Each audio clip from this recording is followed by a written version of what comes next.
Hoje eu estou aqui com o Elton Welter, que é deputado federal, mas também é mestre em desenvolvimento rural sustentável, ou seja, alguém que saiu da roça e foi parar no parlamento, mas sem nunca perder suas raízes com a roça, com a agricultura, né? E é sobre isso que a gente vai falar, da tua história, mas principalmente de como quem saiu da roça pode contribuir para a legislação desse país, qual que é a tua avaliação do processo parlamentar hoje, né? De como as coisas acontecem e o que pode melhorar. Bem-vindo ao Cultivando Saberes, Welter. É uma alegria contar contigo, principalmente porque você, além de ser parlamentar, de ser mestre na tua área, é também meu companheiro de jornada. Então, te apresenta ao público para a gente conversar um pouco mais aqui, que esse programa de hoje, esse Cultivando Saberes, vai ser da roça. É um prazer estar contigo aqui, Neuci, minha companheira, como agricultor, familiar que sou, como parlamentar. Fui parlamentar municipal, estadual, agora federal.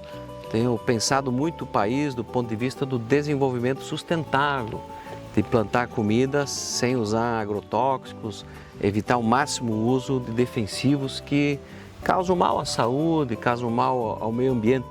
Trabalhar de forma continuada, devagar e sempre, mas sempre com uma perspectiva futura para que a humanidade agradeça essa nova geração que contribui com o desenvolvimento sustentável. E o teu programa, teu projeto é um projeto maravilhoso nesse sentido, e por isso que eu estou aqui para nós aprender um pouco junto. Isso aí, e é um processo de troca, é um diálogo de saberes. As pessoas, para quem não te conhece, né, e acho que muita gente pode se identificar aí, você nasceu na roça, você é da roça. Sim, eu nasci em Toledo, né, moro em Toledo, aqui é Toledo. Nasci na linha Floriano, né, uma comunidade do interior, né, desde muito pequeno ajudava minha mãe a arrumar os canteiros das hortas, tirar leite, né, plantar toda a comida no sítio. Eu me lembro, a gente plantava, fazia as verguinhas, às vezes a covinha com a enxada para plantar mandioca, plantava pipoca, batata doce, né, plantava de tudo, melancia, abóbora, moranga, alface, cenoura, beterraba, tudo isso até a pipoca era cultivado, é cultivado para quem tem disposição e conhece as técnicas, né, que são técnicas convencionais que todo mundo conhece, tem um saber acumulado em torno disso. E agora com muito mais tecnologias que permitem plantar sem usar agrotóxicos. A tua mãe, você falou da sua mãe, né, que eu tenho excelentes lembranças. A mesa era farta, sempre farta, e a maioria dos produtos eram vindos da roça, da terra. Sim. Que ela própria, você disse, se ajudava também, né, que ela própria plantava ali.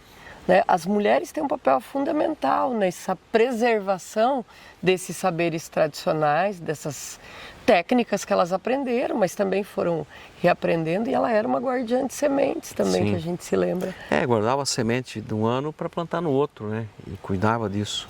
Por exemplo, o leite foi uma coisa importante da atividade rural, é importante ainda. A minha mãe e eu, nós tiramos o leite, aí desnatava, né? Do leite virava um monte de derivado, né? De comidas que eram preparadas, né? Aí já tinha ali, às vezes tinha um amendoim colhido, já preparava uma paçoquinha, às vezes fazia a massa que é usada para fazer o macarrão, é usado leite, ovos que são produzidos também nas pequenas propriedades da agricultura familiar.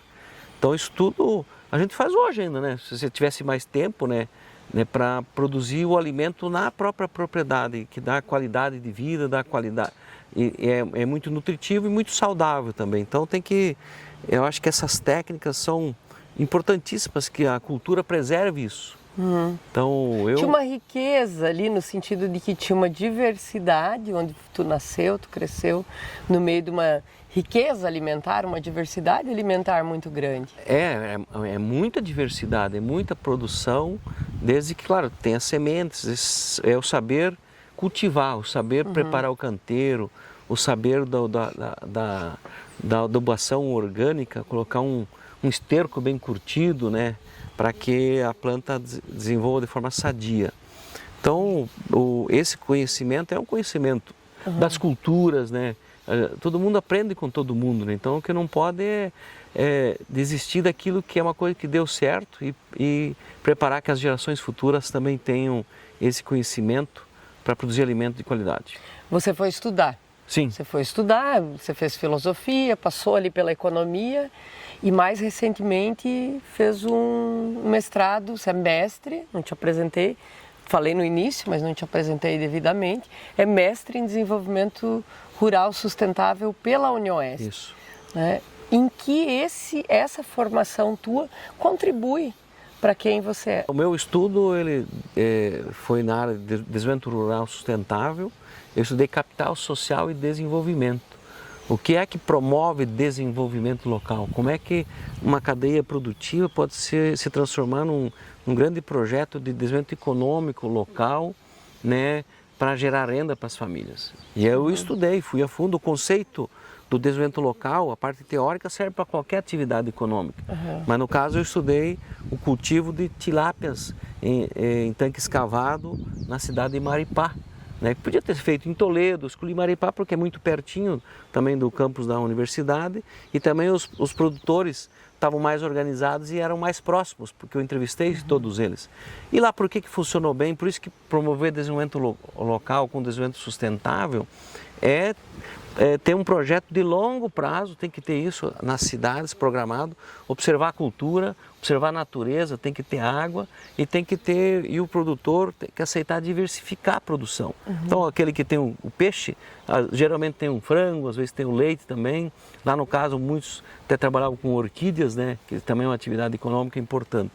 Então trabalhar de forma sustentável, com desenvolvimento, pressupõe necessariamente ter organização em associações de produtores, né? Seja qual for a atividade, lá no caso foi o peixe, tem que ter assistência técnica de forma continuada do ponto de vista, tem que ter para quem vender o produto que você faz e é o mercado que define isso, o mercado e a organização. Então quem dá estabilidade para a atividade econômica é a associação organizada que passa confiança para o gestor, independente do prefeito que assume, e projeto de longo prazo. Então isso dá estabilidade para a atividade e aquilo se consolida com o tempo e aí são atividades que dão resultado.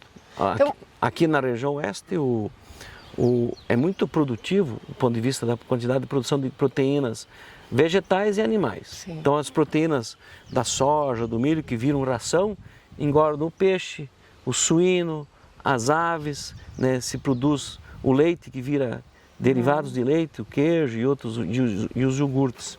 Então tudo isso é desenvolvimento local e regional sustentável do ponto de vista da produção com qualidade, né? E eu estou muito feliz que todas as políticas públicas se voltam na cobrança de diminuir o uso de agrotóxicos, até porque é uma exigência do mercado interno e externo, né?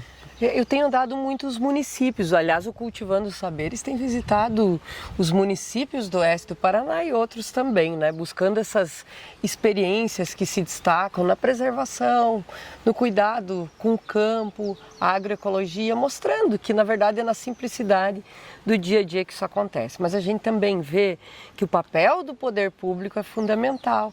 Que os prefeitos que nos assistem aqui, né, que são gestores municipais, podem fazer para contribuir para que esse agricultor e agricultora familiar, para que esse pessoal que produz no campo tenha suas condições melhoradas. Além de fazer estrada, né, que é óbvio. Não, os gestores locais, no fundo eu falo a comunidade, o gestor é passageiro. Os municípios precisam ter um projeto local de desenvolvimento, identificar na cultura, no tipo do solo, na quantidade de água, como está organizado esse entorno, como é que está organizada essa cadeia de produção e agregar valor a essa produção. Então tem que ter projeto de longo prazo, tem que ter, observar se tem assistência técnica disponível, tem que observar se tem onde vender, né, para desenvolver uma nova atividade, tem que necessariamente estar na cultura, você não vai inventar do nada. Então tem que construir junto com, a associação dos produtores, ou cooperativas que vão induzir o desenvolvimento. E daí eles vão pautando, inclusive, o gestor local. Vão pautando no bom sentido. O prefeito não pode dizer, eu quero fazer tal coisa. Ele pode até falar isso, mas desde que seja combinado junto com os produtores, os agricultores daquela atividade. Daí você tem que dar autonomia, porque se a coisa dá certo, você construiu junto com os produtores. Sim. Se a coisa não dá certo, a culpa passa a ser do gestor. Por isso tem que ser planejado no longo prazo as atividades econômicas, devagar e sempre, achar caminhos para produzir com qualidade, ter onde vender, dar assistência técnica e esse setor precisa passar confiança de um para outro. O cooperativismo que deu certo passa por esses conceitos. Então nós somos uma referência regional aqui em cooperativismo, o Paraná tem uma referência no cooperativismo, então isso é muito importante. Agora, será que esse modelo está no caminho certo do ponto de vista assim, de cada vez mais dar mais renda para os produtores? Esse modelo ele vai ser sustentável para o futuro? Essas perguntas que a gente tem que fazer, inclusive a tua pesquisa deve remeter para isso, eu acho que você está fazendo esse questionamento, para que a gente garanta que as nascentes estejam protegidas, garanta que as águas não sejam contaminadas, garante que a biodiversidade que se perdeu, que se reconstitua novamente e achar caminhos para ter mais vida no meio ambiente e mais qualidade de vida para quem precisa viver, né? Que são os humanos. A pesquisa da gente passa pelo tema da justiça social, da redução da desigualdade, que é um tema muito importante. O Brasil tem sido referência. E tem sido referência porque tem um caminho já percorrido. O PNAE, o PAA, são indutores desse desenvolvimento sustentável, busca essa sustentabilidade e busca reduzir a fome, a pobreza. Começa pela base principal, a escola, fornecer alimentação escolar, e isso conecta diretamente com os municípios. Então, voltando um pouquinho, dando um rezinho aí no que você falou antes, a questão dos municípios, do estado, mas o município é que faz essa organização da compra local. Tem uma fala sua que eu tenho ouvido e tem chamado muita atenção, que é da organização dessa produção. Você foi autor da lei da compra dos 30% de orgânicos. Queria te parabenizar por isso. Foi na Assembleia Legislativa isso. Isso, quando você foi deputado estadual. Então isso é extremamente importante. Hoje tem o aumento disso, é para passar para 45, né? Sim, já é 45. E dá para comprar muito mais. Mas o que precisa para organizar essa compra dos produtores para não ter que depender de outros fornecedores? Não, na minha visão, o gestor local tem que colocar na sua plataforma a política municipal de abastecimento e ampliar gradativamente as compras públicas pelo PAA para abastecer o mercado local, tanto público como privado. Eu, como já tenho lei federal, para mim isso é uma obsessão. O PAA e o PNAE são programas que vão ajudar no abastecimento, já ajudam no abastecimento. Então todo o dinheiro que vai para o PNAE devia ser 100% comprado da agricultura familiar. O dinheiro que vai para os hospitais públicos e filantrópicos, para o SUS, também usar dinheiro do SUS para comprar comida da agricultura familiar, para tratar dos doentes, dos presos também, das delegacias, do Exército Brasileiro, então dá para ampliar muitas compras públicas e também as privadas. Tem muitas cooperativas da reforma agrária, outras cooperativas que já abastecem bastante o mercado público, mas tem cooperativas como na cidade de Arapongas, que produzem muitos derivados de leite processado, indústria de queijo, mussarela, iogurtes, né? E assim por diante, eles abastecem 30% é mercado público, os outros 70% é mercado privado já. Então, quanto mais o povo tiver organizado localmente, eles vão abastecer o mercado público e o privado. A pergunta é por que se o clima permite, o solo permite, está na cultura das famílias, por que a gente não abastece de alimentos localmente ou regionalmente os CEAs regionais e os supermercados privados? Por que não?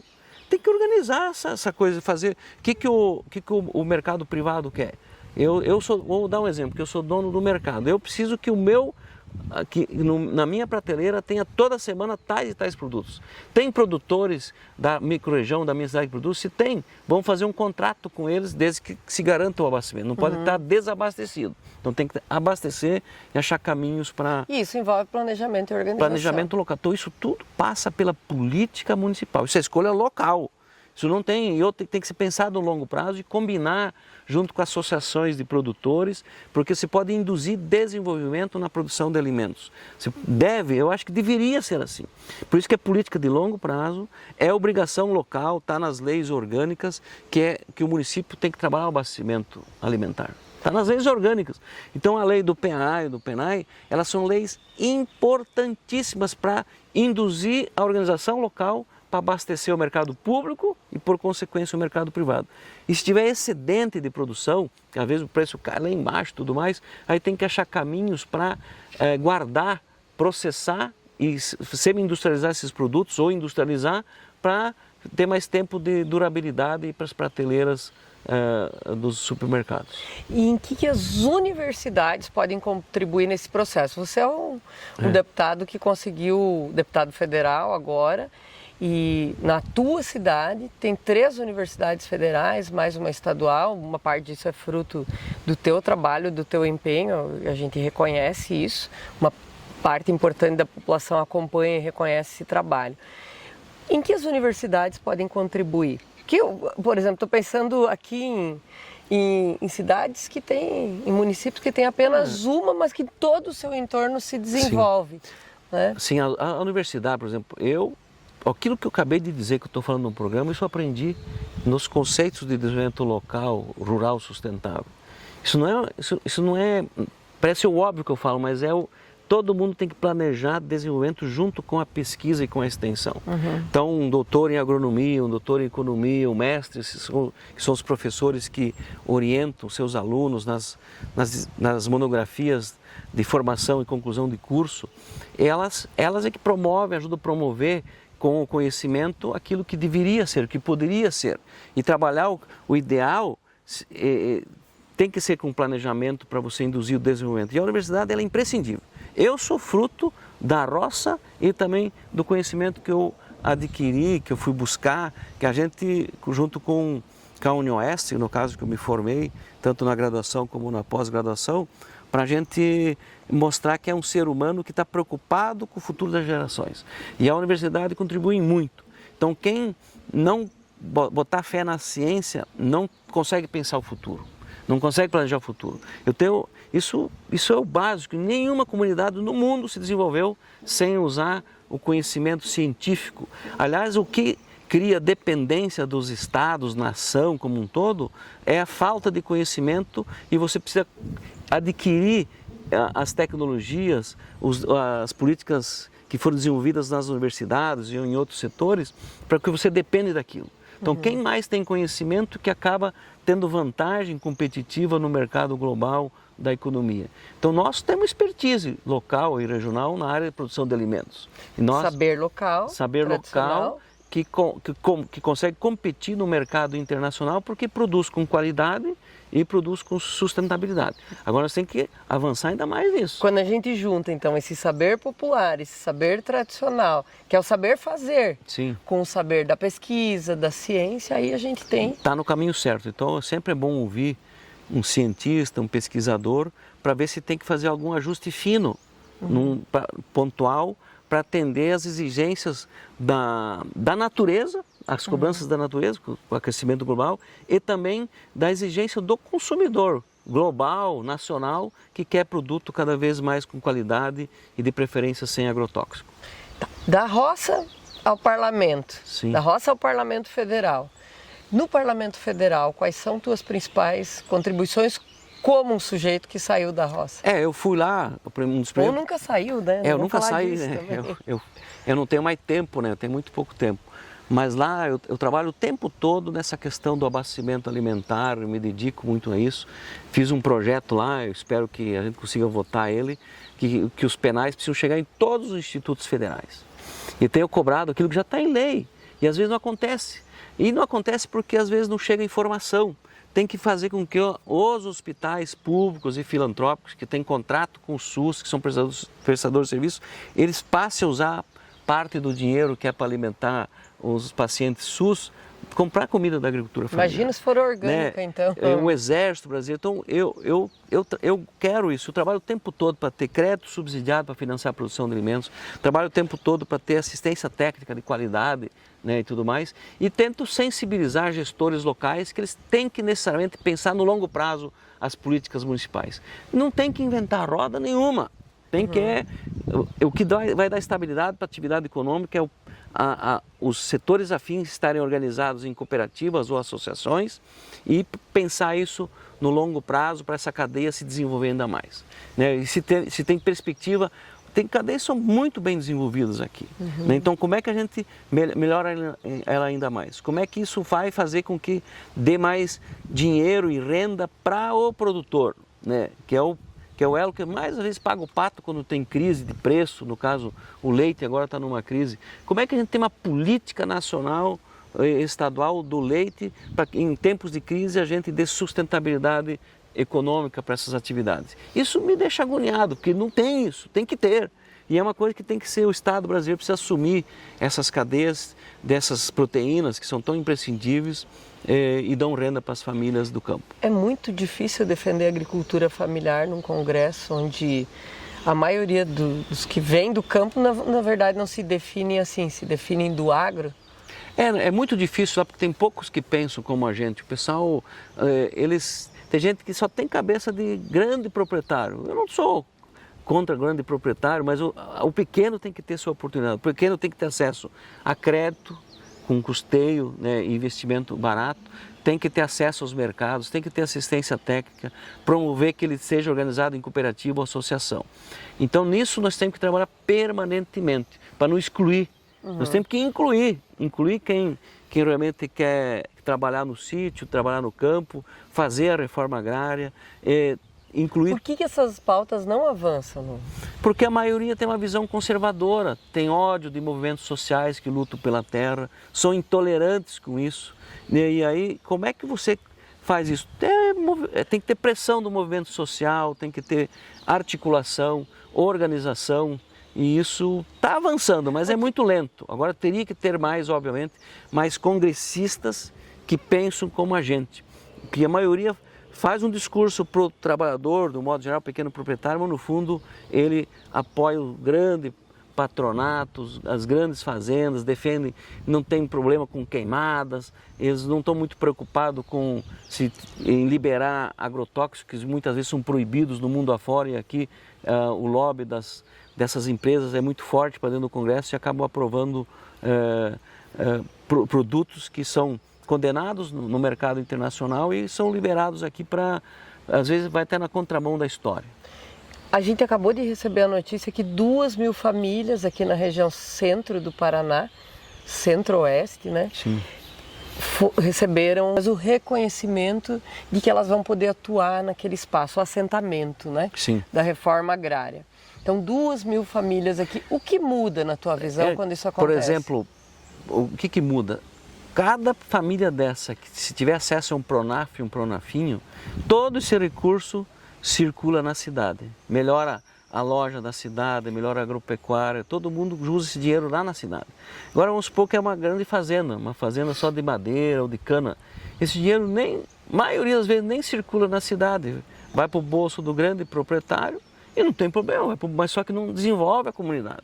O que desenvolve uma comunidade é todo mundo ter um pedaço de chão, ter uma vocação, discutir a vocação daquela comunidade, onde se vai induzir a produção e o desenvolvimento para gerar renda para aquelas famílias. Então, quem defende a reforma agrária, quem defende a produção de alimentos saudáveis, quem organiza a cadeia de produção, é o que vai dar riqueza local.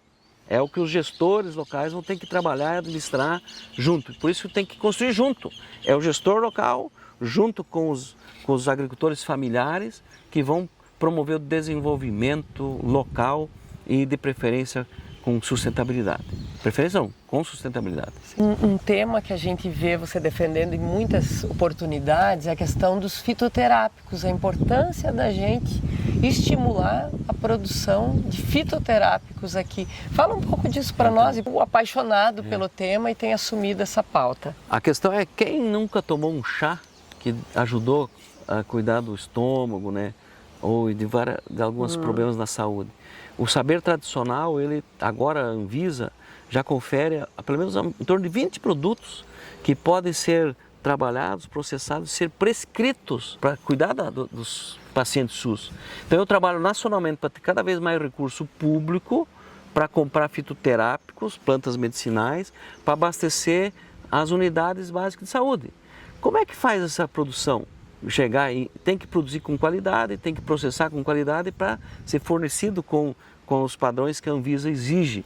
Mas isso é um dever local também e microrregional. Então, os municípios, os consórcios de saúde teriam que ter uma política regional, municipal, de ver aquilo que está na cultura das famílias, quais dessas plantas das 20 que a Anvisa já certifica e induzir essas cadeias de produção e fazer com que haja o abastecimento de dinheiro do SUS para ir para o paciente SUS. Isso, para mim, é uma obsessão. E é um caminho imprescindível para a gente sair um pouco das drogas, né? dos fármacos, que são importantes também, mas como se tem substituto natural, por que a gente não vai usar? Por que a gente não vai gerar riqueza a partir do conhecimento tradicional das famílias, que já dominam, de certa forma, a tecnologia, e produzir com tecnologia de ponta, no sentido de produzir e processar fitoterápicos e abastecer o mercado interno e o externo no futuro. Nós importamos praticamente 98% dos fitoterápicos que são usados no Brasil. E tem muita coisa que dá para produzir aqui e abastecer o mercado interno e fornecer para o povo brasileiro. Então é uma forma econômica de desenvolvimento local e regional que vai dar renda para as famílias que usarem um pedaço pequeno e vai dar renda e vai poder abastecer o povo, os pacientes SUS. Que coisa boa. O que você sonha para o Brasil ser mais sustentável, soberano, não é? E o que pode melhorar? Eu acho que o caminho é planejar, por exemplo, a política de abastecimento alimentar, a política de fitoterápicos. Tem que ter continuidade de investimento, tem que ter um planejamento para que isso engrene, quando vira uma política de Estado. É política de Estado que dá estabilidade para as políticas públicas. Como por exemplo, o Fundo Nacional de Saúde, o Fundeb, são políticas de Estado. Mudou o governo, a política continua. São estruturantes e que financiam a saúde e financiam a educação.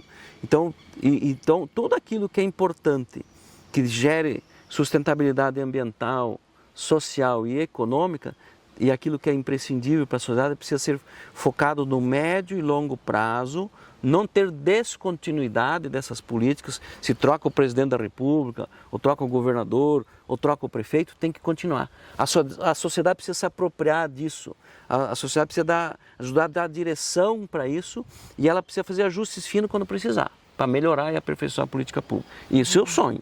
Eu sonho que cada vez mais o Fundo Nacional de Saúde seja melhorado. E isso pressupõe colocar mais dinheiro para comprar fitoterápico todos os anos. Isso já está acontecendo, mas precisava ser mais rápido. As cadeias locais de produção de fitoterápicos têm que ser mais organizadas. Os municípios têm um dever nisso também. Então o prefeito que andar na frente disso vai ser referência nacional. Tem uns que já estão bem ligados nisso e estão trabalhando nisso. Ficaria horas aqui conversando contigo. Agradeço tua contribuição, acho que soma muito.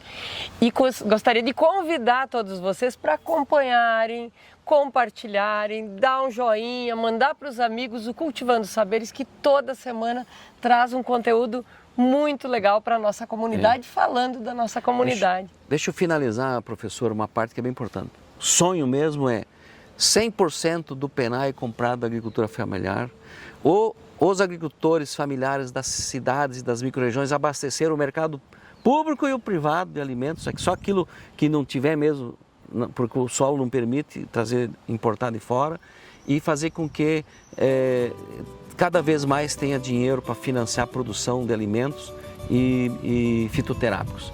Isso vai ser muito legal para a saúde das pessoas, para a renda das pessoas e para o desenvolvimento da nação brasileira.